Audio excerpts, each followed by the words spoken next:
Selamat pagi Mas Ahmad. Assalamualaikum. Waalaikumsalam warahmatullahi wabarakatuh. Selamat pagi juga Mas Andreas. Oke. Waduh, Gimana? semangat sekali. Wah, semangat ini ya. Semangat seperti semangat kita menyongsong hari kemerdekaan yang ke-75 seperti Betul itu. sekali Mas Andreas. Sini Oke. tadi naik apa? Naik odong-odong. Naik bajai seperti biasa.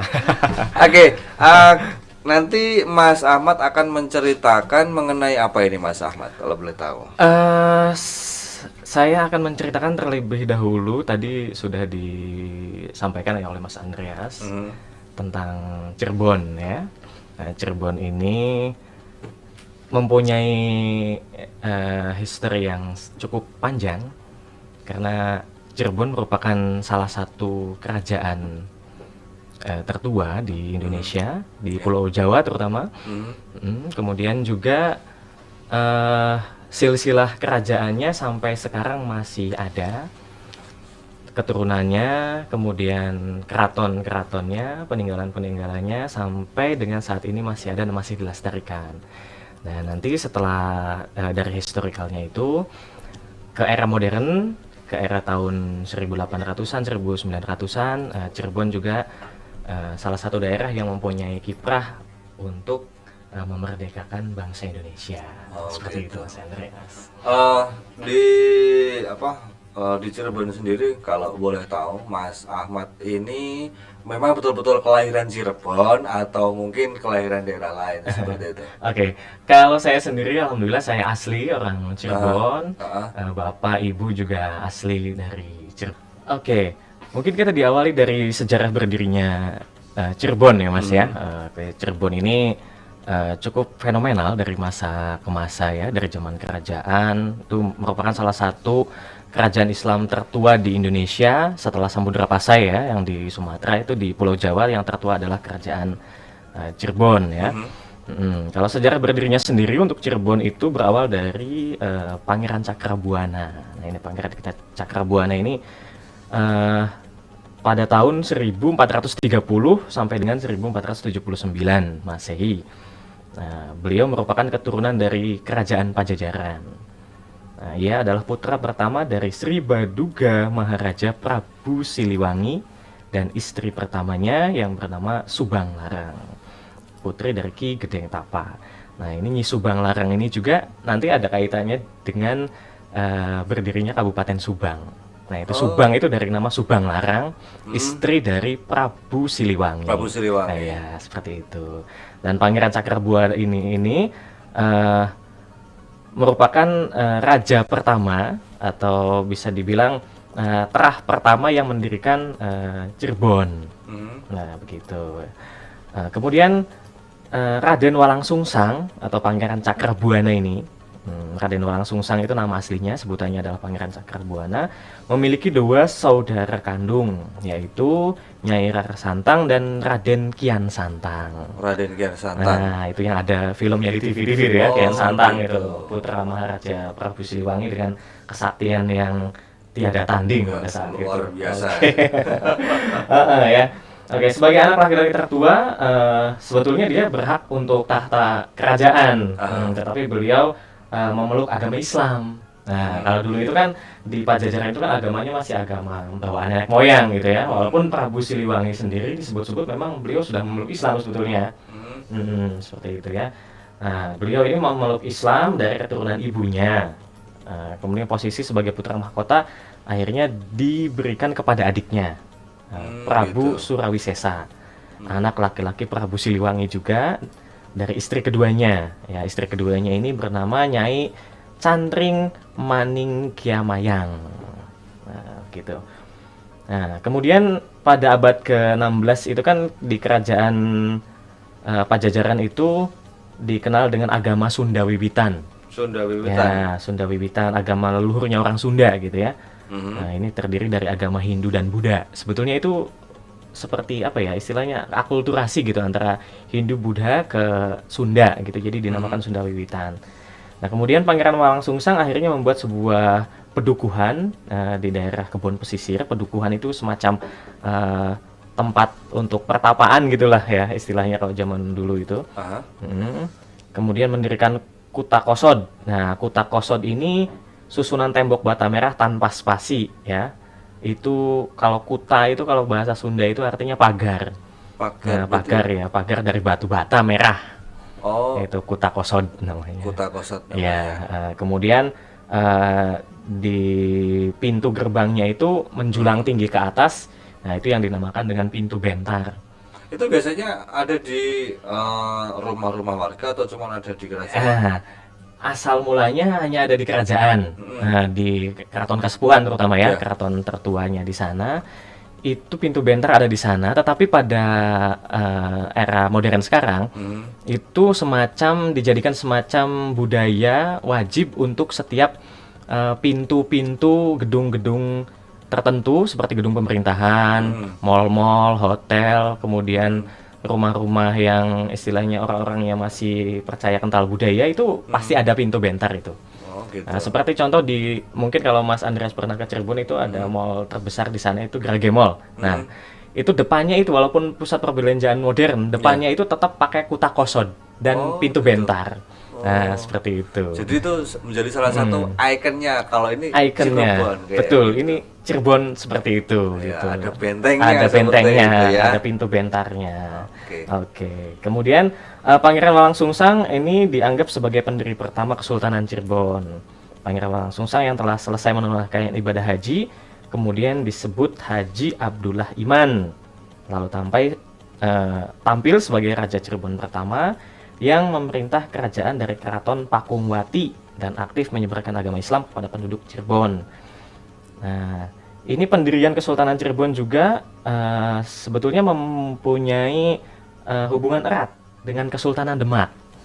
Nah, ini sampai ke Demak juga Ya, kita akhirnya nanti. Oke, dan Raja-Raja Cirebon ini bergelar Sultan Sepuh Pangeran Raja. Oke. Oke, seperti itu. Mas Mungkin Andreas. Mas Ahmad punya sedikit gambaran pendiri atau pendirian kesultanan yang ada di Cirebon ini katanya memiliki hubungan yang erat juga di Kesultanan Demak. Iya. Mungkin ada sedikit informasi. Informasi atau ceritanya ya? Cerita, Oke, baik. Begini, ini dikisahkan dulu pada masa pemerintahan Sunan Gunung Jati atau Syekh Syarif Hidayatullah. Nah, ini sejarahnya Sunan Gunung Jati itu sebetulnya beliau adalah menantu ya dari Pangeran Cakrabuana. Pangeran Cakrabuana itu raja pertama, kemudian mempunyai anak dengan nama Ratu Dewi Pakungwati. Kemudian menikah dengan Sunan Gunung Jati atau Syekh Syarif Hidayatullah. Beliau adalah ulama dari Mesir yang waktu itu sedang menyebarkan agama Islam di tanah Jawa. Nah, kemudian dijadikanlah Sunan Gunung Jati itu sebagai raja di Cirebon. Nah, ketika beliau menjadi raja di Tatar Cirebon atau di wilayah Cirebon itu, nah beliau ini kan salah satu dari Wali Songo. Salah satu dari Wali Songo. Betul, salah satu dari Wali Songo. Malah di dalam buku Babat Dana Sunda Babat Cirebon itu dikisahkan beliau ini disebut sebagai ya jenderalnya para wali begitu Mas. Nah gitu kan ada pimpinannya para wali itu yang tertua kalau tidak salah Sunan Ampel atau Sunan Gresik gitu ya. Kemudian beliau ini jenderalnya para wali itu jadi salah satu yang memiliki tatar kesaktian tertinggi di antara para wali yang lain, begitu sebutannya. Nah, kemudian erat kaitannya dengan kerajaan Demak. Ketika kerajaan Demak itu sedang membangun Masjid Agung Demak, nah ini ceritanya mulai dari sini. Nah, membuat Masjid Agung Demak itu menggunakan kayunya itu kayu jati. Nah, kayu jatinya kan besar-besar tuh. Nah, kayunya besar-besar. Nah, butuh tiang itu 5. Nah, Nah, dan itu dijadwalkan harus sudah jadi pada hari kalau tidak salah Jumat pagi dan disaksikan oleh masyarakat Demak pada saat itu.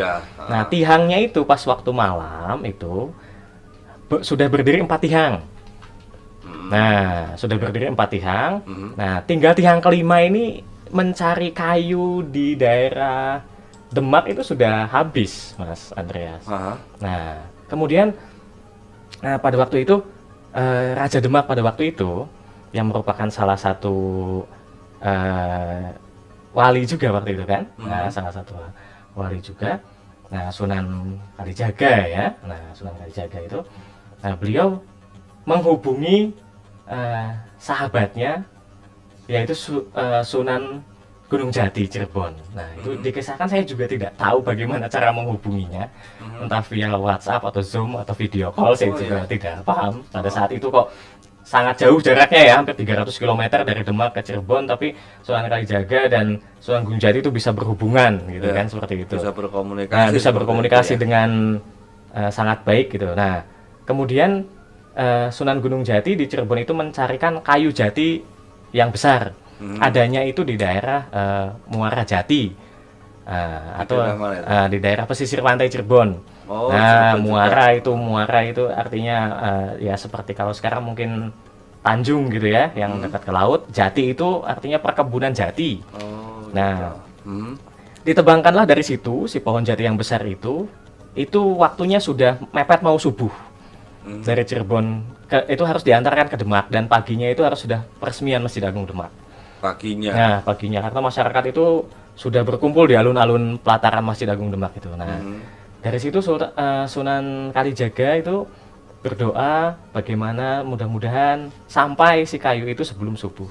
Nah, diantarkanlah kayu jati itu untuk tiang kelima Masjid Agung Demak itu dari Cirebon ke Demak. Nah, ini ngantarkannya pakai apa ini sampai sekarang masih jadi tanda tanya, Mas Andreas. Gitu. Gitu. Nah, kemudian dibawakanlah si kayu sebesar itu untuk tiang oleh Sunan Gunung Jati dan para santrinya, tentaranya dibawa ke Demak. Hanya dalam waktu kurang dari sepertiga malam sudah sampai di sana. Nah, sesampainya di sana, langsunglah dipasangkan tiang kelima itu di Masjid Agung Demak, dan jadilah tiang 5 itu di Masjid Agung Demak yang sampai sekarang masih ada. Masih ada. Ya, dan itu 5 tiang itu melambangkan rukun Islam yang ke-5 atau yang 5-5-nya itu rukun Islam. Nah, seperti itu. Makanya erat sekali kaitannya itu ya karena itu sebetulnya. Jadi dari dulu sampai dengan sekarang itu historinya masih ada, bukti-bukti sejarahnya masih ada di museum Masjid Agung Demak juga ada, itu kayu yang kiriman Sunan Gunung Jati itu masih ada di museumnya. Kemudian tiangnya juga masih ada, dan juga gamelan gong Sakaten yang dulu pernah dipinjam Sunan Gunung Jati untuk perayaan Sakaten di Cirebon dari Demak juga ada di Keraton Kasepuhan Cirebon. Jadi ya itu yang jadi pertanyaan kita sampai sekarang itu bagaimana cara membawanya itu. Ya betul memang. Kalau sekarang sih mungkin udah dipaketin gitu ya. Nah itu kalau dipaketin sekarang mungkin nyampainya bisa berbulan-bulan untuk kayu jati sebentar itu. Nah, itu hanya dalam waktu sepertiga malam sudah sampai di sana. Nah itu erat kaitannya di situ, Mas. Jadi selama ini antara Cirebon dan juga Demak jadi ada semacam chemistry gitu ya. Betul, chemistry. Apalagi pimpinannya dua-duanya wali. Wali semuanya. Iya, Sunan Gunung Jati dan juga itu ya tadi Raja Demak mulai dari Pak Hatta sampai dengan Sunan Kalijaga. Oke. Itu. Kalau ngomongin sejarah ini kayaknya saya juga belum lahir pada saat itu ya. Iya, sama. Tapi yang paling saya penasaran itu saya dapat informasi ya ini informasi. Nah makanya nih Mas Ahmad harus bener nggak ini kalau Cirebon itu katanya merdeka lebih dulu. Wah ini ya bener nggak kok bisa merdeka lebih dulu, maksudnya seperti apa itu Mas Ahmad?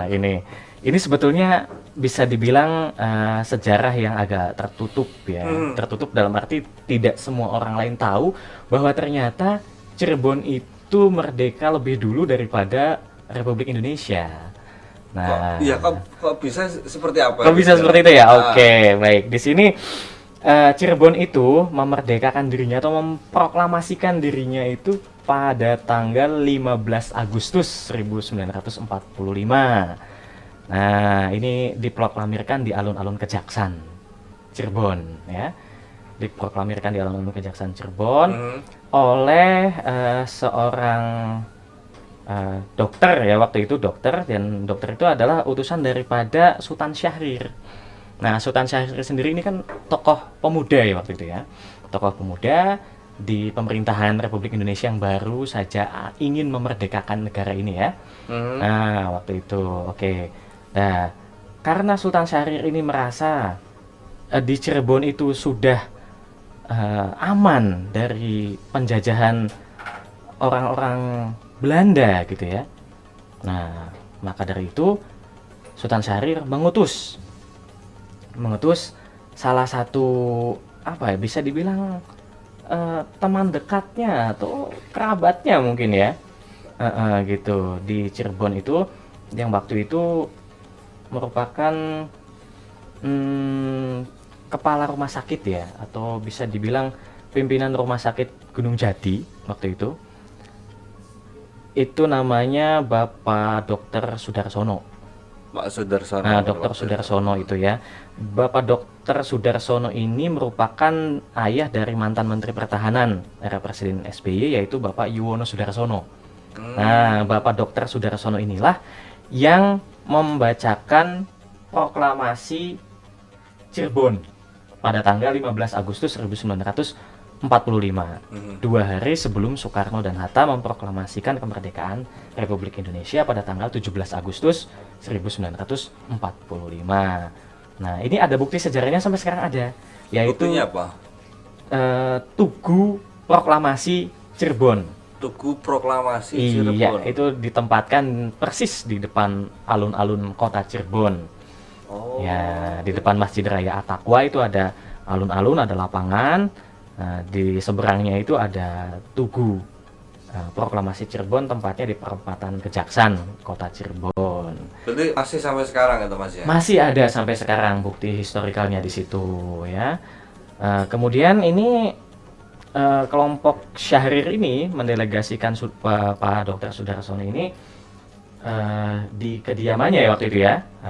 Waktu itu di kediamannya di daerah Kejaksan itu, daerah Kesambi di kota Cirebon, untuk membacakan proklamasi kemerdekaan Indonesia tanggal 15 Agustus 1945, sebelum dibacakan di Jakarta tanggal 17 Agustus 1945. Untuk naskahnya sendiri, apakah itu sama dengan yang dibacakan di Jakarta atau dengan di Cirebon, itu sampai sekarang naskahnya tidak ditemukan. Nah, tidak ditemukan ya. Menurut sejarah budayawan Cirebon ini, Bapak Nurdin M. Nur, itu literaturnya ada pembacaan teks proklamasi, tetapi disebutkan juga di sini apakah sama atau tidak itu tidak diketahui, karena teksnya ternyata menghilang sampai sekarang, gitu. Tidak diketahui ya apakah versi Syahrir itu sama dengan yang dibacakan oleh Soekarno Hatta tadi itu. Ya, di sini disebutkan kata seorang budayawan Cirebon itu, ini terjadi karena proklamasi tersebut lahir dalam friksi ideologis di kalangan pemuda pergerakan dan ketidakberdayaan Syahrir untuk membujuk Bung Karno dan Bung Hatta mempercepat proklamasi. Nah, jadi waktu itu kan Sultan Syahrir ini ingin Soekarno Hatta itu segera lah, ayo cepat bacakan teks proklamasi di Jakarta. Nah, tetapi karena di Jakarta masih bergejolak waktu itu, masih banyak pendudukan tentara-tentara Jepang di sana, akhirnya Sultan Syahrir ya bertemulah dengan Bapak Dr. Sudarsono itu yang di Cirebon itu. Sudah dibacakan dulu saja di Cirebon, nanti Jakarta menyusul. Nah, akhirnya malam sebelum dibacakan teks proklamasi di Jakarta itu kan Soekarno dan Hatta diculik Rengas Dengklok. Nah, oleh para pemuda di sana teks proklamasinya diketik oleh Bapak Sayuti Melik. Nah, kemudian besok paginya hari Jumat 17 Agustus 1945, pertepatan bulan Ramadan juga, jam 10 pagi dibacakanlah teks proklamasi kemerdekaan Republik Indonesia 17 Agustus 1945. Nah, uniknya di sini itu tadi Mas Andreas, karena Cirebon lebih dulu memproklamasikan kemerdekaannya. Dan itu tidak banyak yang mengetahui masyarakat di era modern sekarang. Padahal tubuhnya ada, tetapi mungkin yang menjadi titik ketidaktahuannya itu adalah teks yang dibacakan itu teksnya yang mana, sama atau tidaknya lah, itu yang Iya. jadi pertanyaan sampai dengan sekarang. Apakah itu bisa dikatakan apakah yang dibacakan di Cirebon itu naskah atau teks proklamasi yang otentik, Ya, atau yang mungkin baru semacam draft ya, seperti baru itu. semacam draft rancangan, Rancangan, betul. seperti itu, Nah, ya. seperti itu. Nah, itu uniknya. Oke. Seperti itu Mas Andreas ya. Setelah ini nanti kita akan kembali lagi tentunya dengan pembahasan seputar pesona Nusantara dengan tema Kota Cirebon bersama Mas Ahmad Hidayah. Jangan kemana-mana, tetap pandang terus di program acara Pesona Nusantara bersama saya Andriansyah hanya di Widya Bahana Suara. Masih bersama saya Andriansyah dan ditemenin oleh Bang Ahmad ya di siang hari ini. Tadi sudah ngobrol panjang lebar mulai dari sejarah, terus kemudian pergerakan-pergerakan di era revolusi ya, yang beberapa masyarakat di Cirebon mengklaim bahwa Cirebon ini merdeka lebih dulu. Nah, Iya. seperti itu ya. Nah ini kita juga tidak boleh terus meninggalkan sejarah begitu saja, karena ini sejarah tetap mempunyai nilai-nilai tersendiri untuk kita gunakan untuk menyongsong kemerdekaan di Republik Indonesia dari tahun ke tahun seperti itu, termasuk di 75 tahun Republik Indonesia ini seperti itu. Nah, kalau boleh tahu, saya ini masih sedikit masih sedikit bingung ini kira-kira Cirebon itu masuknya kota atau kabupaten, karena saya takutnya nanti apa yang saya sampaikan justru malah keliru. Oke, ya. Cirebon itu sebetulnya terdiri dari dua wilayah, Mas ya. Ada kabupaten dipimpin oleh bupati, dan ada kotanya juga dipimpin oleh wali kota. Nah, secara historis itu dari sejarah masa lalunya, justru kota Cirebon ini lebih tua daripada kabupatennya. Kotanya lebih tua. Ya, kalau di kebanyakan wilayah itu kan sebetulnya kabupaten dulu ya. Kemudian berkembang, kerumunan, peradaban berkembang, jadilah kota. Ya. Nah, kalau Cirebon itu terbalik. Kota dulu, nah baru kabupatennya gitu. Karena secara historis juga Keraton Kasepuhan Cirebon yang didirikan oleh Sultan Cirebon pertama tadi, Pangeran Cakrabuana itu adanya di kota Cirebon. Nah, di pesisir pantai Cirebon, adanya di kota Cirebon. Kenapa disebut kota? Ya itu tadi, Kuta Kosod itu. Iya. Tuh, jadi itu batas kota maksudnya. Nah, itu jadi kota dulu, baru wilayah jajahan seluas-luasnya itu daerah Jawa Barat itu. Nah, itulah kabupatennya. Nah, gitu. Dan di usianya pun memang kota Cirebon sudah 500 tahunan. Kotanya itu. Kalau kabupatennya baru 400 tahunan. Jadi berselisih sekitar 100 tahunan. Ya, jadi secara real memang sudah kelihatan ya. Iya, sudah kelihatan. Yang kota sudah berapa ratus tahun, yang kabupaten baru berapa ratus tahun. Betul sekali Mas Andika, seperti itu. Karena perkembangannya itu di Cirebon itu berawal dari kota pesisirnya itu tadi. Pusat pemerintahannya itu pinggir pantai, dekat pelabuhan juga, yang sekarang jadi pelabuhan internasional Muara Jati itu. Itu awalnya dari situ, kemudian pusat peradabannya muncul di sekitaran Keraton Kasepuhan itu. Jalan-jalan kota mulai dibentuk, kemudian pintu-pintu bentar atau kuta-kuta kosod mulai terus dibangun sampai dengan sekarang. Seperti itu. Jadi sejarah perkembangannya memang mulai dari kotanya dulu kalau di Cirebon itu. Iya, karena mendeklirkan, Pangeran Cakrabuana itu mendeklarasikan ini loh Kuta Kosod, kota Cirebon. Kota Cirebon. Nah, dan Cirebon itu sebuah negara, Carubanagari. Carubanagari. Nah, Carubanagari itu ibu kota dari Carubanagari itu ya kota Cirebon itu. Iya. Dan benderanya itu, sebutan benderanya adalah Macan Ali. Macan Ali. Nah, kenapa disebut Macan Ali? Karena benderanya itu adalah tulisan syahadat dibentuk seperti macan. Dan kenapa Ali? Karena ada di bawahnya pedang Sayyidina Ali bin Abi Thalib. Seperti itu historisnya. Oke. Terus kemudian kalau ngomongin soal Cirebon, kalau misalkan saya pengen berkunjung ke Cirebon nantinya, Ini mungkin bisa dikasih tahu referensinya, mungkin spot foto yang bagus atau mungkin tempat-tempat kuliner yang patut dikunjungi seperti apa itu Mas Ahmad? Oke, kalau untuk di kota Cirebon sendiri itu yang paling terkenal kalau tempat ya Mas, tempat itu di sana ada tempat namanya Pantai Ade Irma Suryani. Nah, Pantai Ade Irma. Kenapa dinamakan Ade Irma Suryani? Karena itu penghormatan untuk almarhumah Ade Irma Suryani yang tertembak pada saat peristiwa G30 SPKI itu, yang merupakan putri dari Jenderal Besar Nasution. Nah, itu dinamakan Pantai Ade Irma Suryani. Di sana itu uniknya ada hotel terapung di atas laut.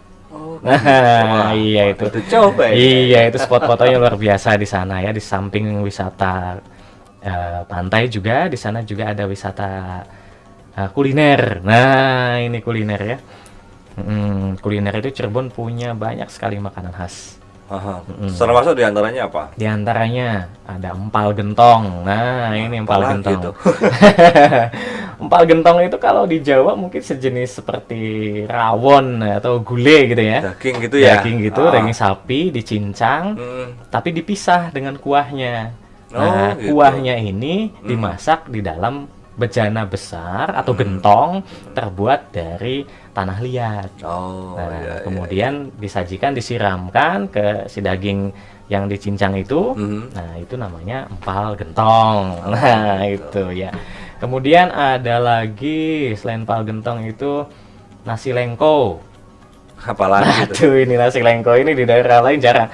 Nasi lengko itu ada di sekitaran Cirebon, Brebes, Tegal, Indramayu, Majalengka, Kuningan, wilayah-wilayah yang dulunya kekuasaan kerajaan Cirebon itu ada sampai sekarang. Tapi di luar itu sepertinya jarang ya Mas ya. Nasi lengko itu terdiri dari nasi biasa, nasi putih, kemudian di atasnya itu diberi sayuran, terutama sayur toge. Ada juga yang nasi kangkung, kemudian tempe goreng. Nah, terakhir di atasnya itu dikecapin. Nah, itu gitu. namanya nasi lengko. Iya. Jangan lupa juga sambal yang agak pedas. Nah, gitu. itu nasi lengko. Nah, yang malah sekarang membahana ke seluruh Nusantara ini yang tidak diduga-duga. Apa itu? Tahu gejrot, Mas. Nah, ini tahu gejrot saya kemana-mana ya. Ketemu tuh tahu gejrot itu. Asalnya dari Cirebon itu tahu gejrot. Di depan kosan saya di Salemba ada juga itu. Iya, saya pernah ke Surabaya, di Surabaya juga ya. Saya pernah ke Bangka Belitung ada juga di sana. Ke Bali ada juga tahu gejrot. Berarti sudah mendunia seperti itu tahu gejrot tuh. Malah di mall-mall itu saya pernah nemukan tahu kopong garis miring tahu gejrot instan yang sudah di-pack. Nah, itu asalnya dari Cirebon. Sejarahnya itu tahu gejrot itu sebetulnya dari orang malas, Mas. Gitu. Orang malas makan, ketemunya tahu sama sambel, ya.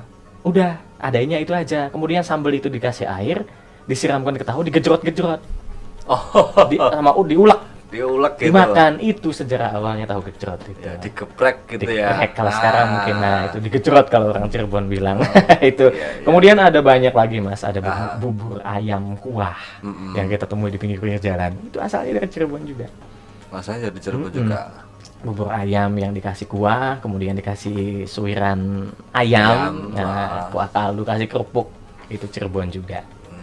Asalnya. Banyak sekali, Mas. Ada juga nasi jamblang. Nah, ini nasi jamblang juga tidak kalah terkenal. Nasi jamblang ini biasa disajikannya itu nggak menggunakan piring. Tapi menggunakan daun jati. Daun jati, kemudian ada usus, ate ampela, sambal, sate kentang, sate paru. Nah, itu kenapa dinamakan nasi jamblang atau sega jamblang? Itu karena penghasilnya itu orang di daerah Jamblang namanya. Jamblang itu nama desa sebetulnya, Mas. Iya, nama desa itu desa Jamblang.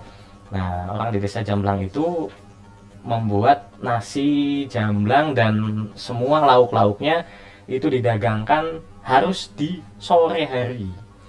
Tidak ada orang nasi jamblang itu dijual siang hari, tidak ada. Harus sore ya? Harus sore dan harus setelah asar. Setelah asar? Setelah jam 4. Berarti nanti setelah jam 4 dan nanti harus sebelum jam 4 lagi atau gimana? Nah, ini uniknya. Mitosnya begitu.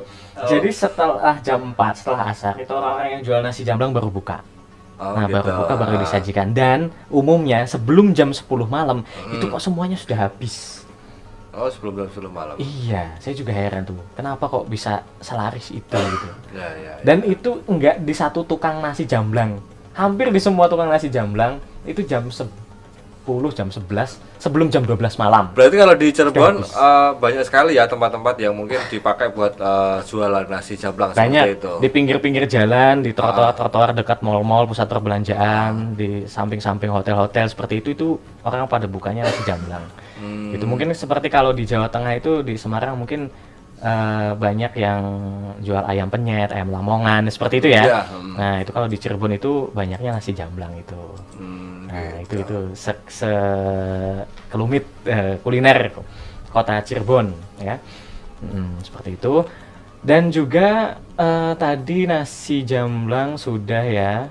Ya, mungkin sekarang ke itu ya, kebudayaan ya Mas ya.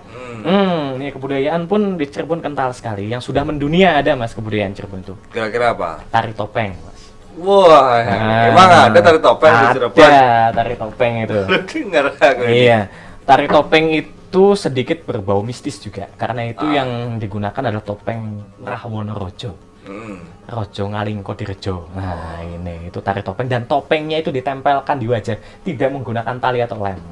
Saya nggak tahu gimana caranya kok bisa nempel di wajah. Oh, berarti nggak pakai tali kayak gitu Nggak ada tali, nggak ada lem, nggak ada apa, tapi si penari bisa menempelkannya di wajah sampai tariannya selesai. Sampai tarian selesai. Nah, itu. Dan penarinya itu kan Rahwono Rojo, tapi yang nari kebanyakan wanita. Laki-laki. Iya. Nah, itu sudah sampai ke Jepang, ke Amerika Serikat, kemana-mana tari topeng itu. Dan yang kedua tidak kalah terkenalnya lagi untuk budaya di Cirebon itu adalah tari sintren. Nah, kalau tari sintren ini tarian yang sangat berbau mistik. Karena ini semacam tarian pemanggilan arwah. Arwah sintren itu arwah noni-noni Belanda yang senang menari dan berkacamata. Wow. Harus berkacamata, Mas. Nah, tidak bisa kalau tidak berkacamata. Dan itu yang mendandani pun seperti pakaian pengantin, itu di dalam kurungan awalnya dia tidak berpakaian seperti penari. Berpakaian biasa, kaos biasa, dikurung, di jufa-jafu, dijampi-jampi itu sama istilahnya pawangnya. Nah, itu kemudian dibuka kurungannya, dia sudah memakai pakaian penari lengkap dengan kacamata. Yang memakaikannya siapa kita nggak ada yang tahu. Nah, gitu. Kemudian dia nari terus, selama si buih kemenyannya itu masih ada, dia nari terus. Nah, ketika dilempar uang sama orang-orang yang nonton, dia pingsan. Nah, dihirupin lagi kemenyan, nari lagi. Seperti itu sampai dengan selesai. Nah, itu namanya tarian sintren. Itu khas Cirebon pesisir. Khas Cirebon ya, iya. Ada tari sintren. Tari sintren, pemanggilan arwah. Kemudian yang terakhir, yang terkenal juga itu setiap tahun di sana ada sedekah laut. Sedekah laut. Nah, sedekah laut itu baik di kota ataupun di kabupaten itu selalu dilaksanakan setiap tahun. Nah, tujuannya itu selain tujuan kebudayaan, katanya mitosnya itu supaya si pemilik pantai Cirebon itu memberikan hasil yang melimpah untuk nelayan di sekitar pesisir Cirebon gitu, baik yang di kota ataupun yang di kabupatennya. Seperti itu. Jadi harus disedekahi atau diselamati lah gitu istilahnya, dengan membawa ya semacam ogoh-ogoh, terus buah-buahan, makanan, nasi tumpeng, terus ada juga yang bawa kepala kerbau dan lain-lain. Nah, itu dilaksanakan di setiap tahun menjelang tahun baru Islam ya, seperti bulan ini. Ya, nanti betul. sebentar lagi kita akan masuk tahun baru Hijriah. Nah, itu nanti diadakan sedekah laut seperti itu, Mas Andreas ya. Ini sudah kemana-mana ini kita ya. Kuliner, sejarah Cirebon, dan juga ada sejarah revolusi di daerah Cirebon juga. Mungkin ini sebagai ilmu pengetahuan kepada kita semuanya yang mungkin sebelumnya belum tahu, seperti saya ini. Sebetulnya saya belum tahu betul ini untuk di daerah Cirebon itu seperti apa. Mungkin cuman hanya beberapa spot foto mungkin. Iya. Yang traveling seperti itu yang saya tahu. Oke, kayaknya waktu juga yang bakal memisahkan kita di program acara Pesona Nusantara di siang hari ini. Terima kasih buat Mas Ahmad Hidayah Sama-sama, atas Mas waktunya yang sudah diberikan mau mampir ke Radio Widya Bahana Suara siang hari ini. Oke, dan buat sahabat Perpusnas jangan lewatkan program acara yang selanjutnya nanti. Kita hadir ada audiobook yang bakal kita tayangkan mulai jam 12 siang ini. Tetap jangan kemana-mana. Akhirnya saya Andriansyah beserta seluruh kerabat kerja yang bertugas di siang hari ini harus pamit undur diri dari ruang dengar Anda. Tetap semangat, tetap jaga kesehatan, selalu utamakan 3M. Salam merdeka. Wassalamualaikum warahmatullahi wabarakatuh.